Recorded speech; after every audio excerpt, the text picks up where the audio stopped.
नमस्कार दोस्तों, स्वागत करता हूं यूट्यूब चैनल एवरीथिंग हिंदी पर आपका। दोस्तों आज हम आपसे बात करने वाले हैं कि एग्ज़िट की क्या स्ट्रेटेजी होनी चाहिए, क्योंकि हम लोग अब तक सिर्फ यही बात करते थे कि कब आपको एंट्री लेनी, कैसे एंट्री लेनी, किन किन कॉइन में एंट्री लेनी है, लेकिन एग्ज़िट के बारे में कभी बात नहीं हुई। तो आज पहली बार इस वीडियो में हम बात करेंगे कि आपसे एग्ज़िट कैसे लेना है और एग्ज़िट में कौन सी हमारी स्पेशल टेक्निक है जो पिछले 3 सालों से हम यूज़ कर रहे हैं और काफ़ी ज़्यादा सक्सेसफुली उसको इम्प्लीमेंट करके फ़ायदा लेते हैं। तो वो भी बताऊंगा जो मेरी पर्सनल स्ट्रेटेजी है। तो जानते हैं इन सब के बारे में, वीडियो को स्टार्ट करते हैं।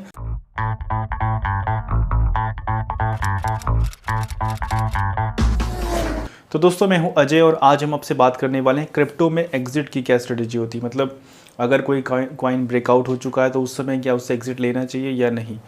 तो इस सब के बारे में बात करने से पहले मैं आपको कुछ समझा देता हूं क्या क्रिप्टो के रूल होते हैं। तो क्रिप्टो का जो हर एक किसी का साइकिल होता है, चाहे रियल एस्टेट का साइकिल होता है कि वो किसी समय ज़्यादा अप चलता है और किसी समय डाउन चलता है। कॉलेजेस का भी एक टाइम होता है, उस समय अप चलते हैं। कुछ एक खास शेयर होते हैं, मार्केट होती है, उन सब का एक टाइम होता है। उसी तरह क्रिप्टो का भी एक टाइम होता है और वो होती है क्रिप्टो बिटकॉइन की हाल्विंग। अब बिटकॉइन की हाल्विंग क्या होती है, ये स्क्रीन में आप देख रहे हैं। ये जो बिटकॉइन क्लॉक चल रही है, ये क्लॉक ये कह रही है कि अभी 936 दिन के बाद एक हाल्विंग आएगी 2024 में। ये एस्टिमेटेड है, मतलब ये एस्टिमेटेड है, ये घड़ी चल रही है। और हाल्विंग क्या होती है वो सब यहाँ बताया गया है। हाल्विंग आने से होता क्या है, अब यहाँ पर ये समझिए।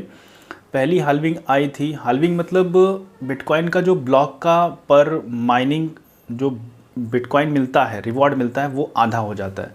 अब पहली आई थी 2012 में, तो जो उस समय पर ब्लॉक का माइनिंग मिलता था 50 BTC मिलता था पर ब्लॉक, वो हाफ़ हो गया। और उस समय बिटकॉइन का प्राइस था $12 और उसके बाद से हाल्विंग के बाद से इतना हुआ $127। 2016 में आई तो उस समय ये 25 से 12.5 हुआ और उस समय बिटकॉइन का प्राइस था ये, और उसके बाद फिर ये हुआ। उसके बाद फिर 2020 का जब हाल्विंग आई तो 12.5 था, अभी 6.25 बिटकॉइन मिल रहा है पर ब्लॉक के हिसाब से। और उस समय बिटकॉइन का प्राइस था 8,000 और हुआ ये 10,000। अब ये सिर्फ एक पॉजिटिव वाइब्स होती है कि मतलब बिटकॉइन की हाल्विंग हो गई है तो अब इसका प्राइस बढ़ेगा। तो जितना भी इन्वेस्टमेंट होता है वो मतलब उसको सिर्फ एक देख के आ जाता है कि हाल्विंग हुई है, और उसके बाद देखिए क्या हुआ। 2020 के बाद अच्छा खासा पंप मिला, और ये जितनी भी हाल्विंग हुई है उन सबको आप चेक करेंगे तो अच्छा खासा पंप उसके बाद मिला है। तो अब जो नेक्स्ट आएगी वो आएगी 2024 में, और यहाँ देख रहे हैं कि हर एक हाल्विंग के बाद कितना कितना पंप मिला है। तो ये हाल्विंग का फ़ायदा है। तो अगर आप लॉन्ग टर्म के लिए सोच रहे हैं तो ये एक समय का इंटरवल हो सकता है कि इतने लंबे समय पर बहुत अच्छा मार्जिन मिलेगा, मतलब बहुत अच्छा। आप सोचिए पिछली हाल्विंग में जो BNB था वो कितना था, शायद $30-32 था। लेकिन उसके बाद जब ये बिटकॉइन की हाल्विंग हुई और अच्छा खासा, मतलब BNB क्या, हर एक कॉइन अच्छा खासा बढ़ा है। तो ये सारा इतना ज़्यादा बड़ा इम्पैक्ट डालता है बिटकॉइन की हाल्विंग। तो नेक्स्ट जो होगी वो 24 में होगी, और उससे पहले हम आपको और अच्छे से बताएंगे कि क्या क्या करना है। अभी मोटा मोटा आप समझ लीजिए। तो ये एक इंटरवल होता है। तो एग्ज़िट स्ट्रेटेजी जो लोग लॉन्ग टर्म के लिए सोच रहे हैं उस समय अपना उसमें कुछ पार्ट को एग्ज़िट कर सकते हैं। लेकिन जो शॉर्ट टर्म के लिए अगर आप चाहें तो शॉर्ट टर्म के लिए बहुत सारे छोटे छोटे स्टेप में मिलते हैं, वो आपको चार्ट से समझ में आएंगे अगर आप शॉर्ट टर्म के लिए जा रहे हो। लेकिन शॉर्ट टर्म के लिए अगर आप जा रहे हैं तो ग्रीडी नहीं होना है। अगर आपको थोड़ा सा प्रॉफिट मिला है तो उसमें वापस आ जाना है। लेकिन लॉन्ग टर्म के लिए है तो आपको प्रॉफिट हो रहा है तो हाँ ठीक है, अभी लगा रहने दो, अभी और पड़ा रहने दो। कई सारे, जब एक समय था जब स्टॉक ट्रेडिंग चलती थी, वो लोग पूरी लाइफ में अपने कभी प्रॉफिट ले ही नहीं पाए। क्यों?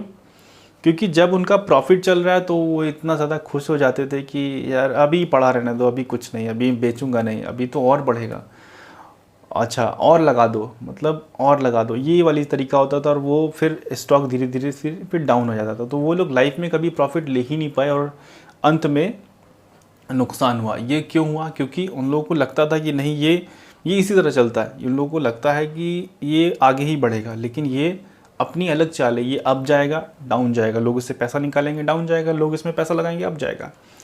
तो यहाँ पर अब अगर आप ये देखिए कि आप शॉर्ट टर्म के लिए अगर जा रहे हैं, शॉर्ट टर्म के लिए जा रहे हैं, तो वहाँ पर आप अपना एग्ज़िट लीजिए, एंट्री लीजिए, एग्ज़िट लीजिए, एंट्री लीजिए। तो अपने पोर्टफोलियो को 2 पार्ट में बांट दीजिए कि लॉन्ग टर्म के लिए जो पड़ा है वो पड़ा है, वो चाहे कुछ भी सर्दी गर्मी आए पड़ा है।